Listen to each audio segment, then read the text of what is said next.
अब क्या होता है कि मंदिर बनकर तैयार हो जाता है और कबीर साहब वो परमेश्वर अपने उस चबूतरे पर, चौरे पर जाकर बैठ जाते हैं और समुद्र की तरफ ऐसे कर लेते हैं और समुद्र अपना प्रतिशोध लेने के लिए उस मंदिर को तोड़ने के लिए समुद्र खड़ा होता है 40 फुट ऊंचा, जैसे साइक्लोन होता है, और ऐसे पहाड़ सा नजर आता है और ऐसे स्पीड से चल पड़ता है समुद्र उस मंदिर को, जगन्नाथ जी के मंदिर को तोड़ने के लिए। अब जब नजदीक आ जाता है 100 फुट दूरी पर, वो वहीं का वहीं वो जल जाम हो जाता है, ज्यों का त्यों स्थिर हो जाता है। जितनी ऊंचाई पर 40 फुट ऊंचा, आगे नहीं बढ़ पा रहा।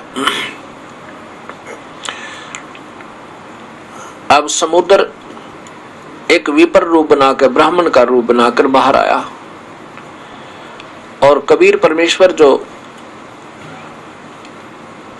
बैठे थे अपने चौरा पर, चबूतरा पे, उसके सामने हाथ जोड़कर कहता, प्रभु मुझे रास्ता दे दो आगे जाने को।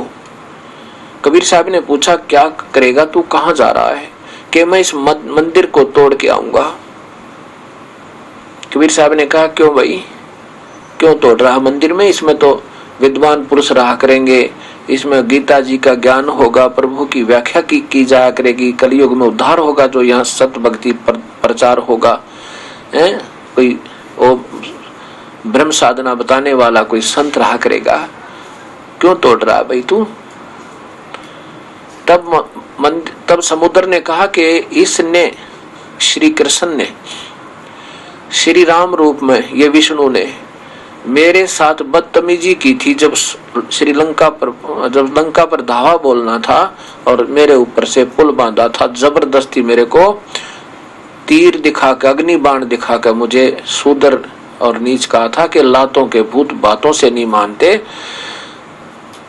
लक्ष्मण मेरा अग्नि बाण दे, इस समुद्र को फूकूंगा। मुझे डराया था, मुझे धमकाया था, मुझे शूद्र कहा था और मैं इसका बदला लूंगा। मैं इसको अपनी छाती पर, अपने किनारे पर इसका मंदिर नहीं बनने दूंगा। और पहले भी मैंने कई बार तोड़ दिया इसका। कबीर साहब ने कहा कि नादान साधु और ऐसे नहीं करते, आप तो अच्छी आत्मा हो, ये तो अच्छा स्थान बन गया, यहाँ पर सत्संग होया करेगा, कोई मूर्ति पूजा नहीं होगी इसमें, और इसको बनने दे। समुद्र कहने लगा, नहीं प्रभु आप हट जाओ। कबीर साहब ने कहा कि जा, फिर नहीं मानता है तो जाओ।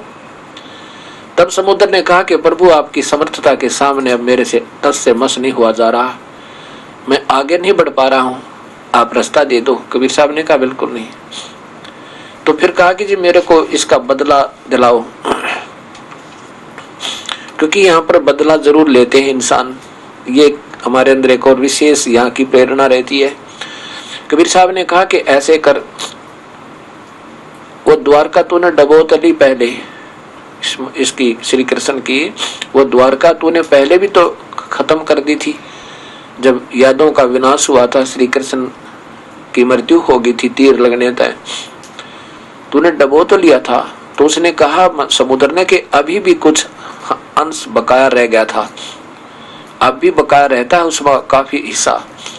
तब कबीर साहब ने कहा कि अब उसने तू और डबो ले, पर इधर नहीं आ सकता पुत्र, चाहे तू डबो चाहे मत डबो, उसका बदला ले चाहे मत ले, अब तू इधर नहीं आ सकता। और कान खोल के सुन ले, यदि आज के बाद तू इधर आ गया ना इस मंदिर के आसपास, तो मेरे से बुरा नहीं होगा। हाथ जोड़ के कान पकड़ कर समुद्र चलाएगा, प्रभु आपके सामने किसकी पार बसावे। और जो बचा कुछ हिस्सा और रहता था द्वारका का, उसको भी अपने जल मगन कर लिया। उसके बाद ये जगन्नाथ जी के मंदिर की स्थापना और उसमें विधिवत पूजा प्रारंभ हुई थी।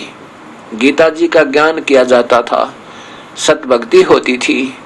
अब धीरे धीरे समय ज्यादा हो गया, इस करके इसको अब फिर वहीं पर झाड़े जुड़े लगान पे, जल के छींटे लगान पे, केवल दर्शन मात्र कहते हैं यहाँ मुक्ति हो जाएगी। ये सब समय आने पर ये अनजान साधक संत उस प्रक्रिया को खराब कर देते हैं। फिर समय अनुसार ये प्रक्रिया फिर प्रारंभ करवाता प्रभु अपनी कृपा है, और शास्त्र विरुद्ध शास्त्र अनुकूल साधना फिर प्रारंभ होती है। शास्त्र विरुद्ध साधना का फिर एक समय ऐसा आता है कि उसका अंत होता है। अब ये शास्त्र विरुद्ध साधना का अंत होने का समय आ गया है। ये कितने दिन लगेंगे, ये प्रभु की रजा है। ये कब हार मानेंगे ये नकली संत, शास्त्रों के विरुद्ध साधना बताने वाले, ये कब अपनी भूल स्वीकार करेंगे, प्रभु के दोषी ना रहेंगे। मैं तो ये कामना करता हूँ प्रभु सोधी दे, इनको सद्बुद्धि दो मेरे दाता।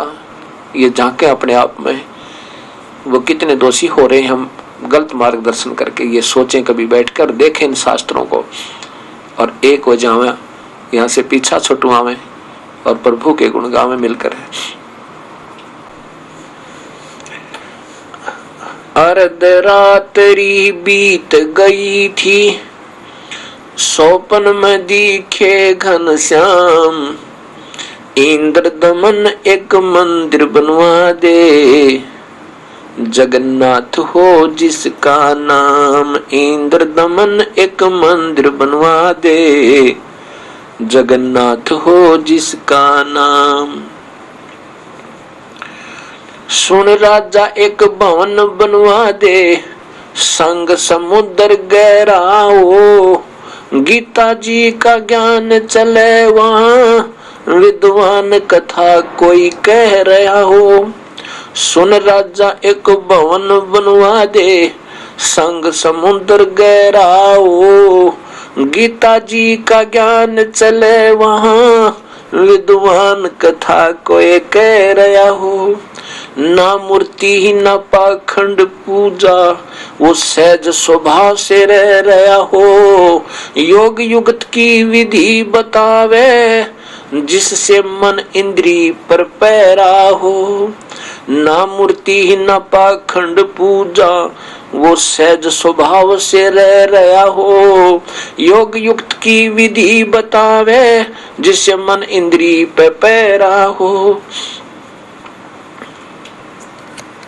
ना मूर्ति न पाखंड पूजा, सहज स्वभाव से रह रहा हो, योग युक्त की विधि बतावे, जिससे मन इंद्री पे पैरा हो। कलयुग में जो नाम जपेगा, उसके सरेंगे सारे काम। इंद्र दमन एक मंदिर बनवा दे, जगन्नाथ हो जिसका नाम। इंद्र दमन एक मंदिर बनवा दे, जगन्नाथ हो जिसका नाम। अर्धरात्रि बीत गई थी, स्वप्न में दिखे घनश्याम, इंद्र दमन एक मंदिर बनवा दे, जगन्नाथ हो जिसका नाम। इंद्र दमन एक मंदिर बनवा दे, जगन्नाथ हो जिसका नाम। 5 बार मंदिर बनवाया, श्री कृष्ण जी के कहने से, मंदिर टूटा अवशेष बचाना, तेज समुद्र बहने से। 5 बार मंदिर बनवाया, श्री कृष्ण जी के कहने से, मंदिर टूटा अवशेष बचाना, वो तेज समुद्र बहने से। कहे कबीर अब मंदिर बनवा दे, यो टूटे न मेरे रहने से। 6 बार मंदिर बनवाया, राजा न रानी के गहने से। कह कबीर अब मंदिर बनवा दे, यो टूटे न मेरे रहने से। 6 बार मंदिर बनवाया, राजा न रानी के गहने से। कह श्री कृष्ण बोले, यो कबीर पुरुष पूर्ण ब्रह्म यही है, इसके चरणों में कर जा प्रणाम। इंद्र दमन एक मंदिर बनवा दे, जगन्नाथ हो जिसका नाम। इंद्र दमन एक मंदिर बनवा दे, जगन्नाथ हो जिसका नाम। कह कृष्ण पूर्ण ब्रह्म कबीर यही है, उसके चरणों में कर जा प्रणाम। इंद्र दमन एक मंदिर बनवा दे, जगन्नाथ हो जिसका नाम। मंदिर इंद्र दमन एक मंदिर बनवा दे, जगन्नाथ हो जिसका नाम। अर्धरात्रि बीत गई थी, स्वप्न में दिखे घनश्याम, इंद्र दमन एक मंदिर बनवा दे, जगन्नाथ हो जिसका नाम। इंद्र दमन एक मंदिर बनवा दे, जगन्नाथ हो जिसका नाम। कह कबीर एक चौरा बनवाओ, जहाँ राम नाम लो लाऊंगा, जिस पर बैठ समुद्र को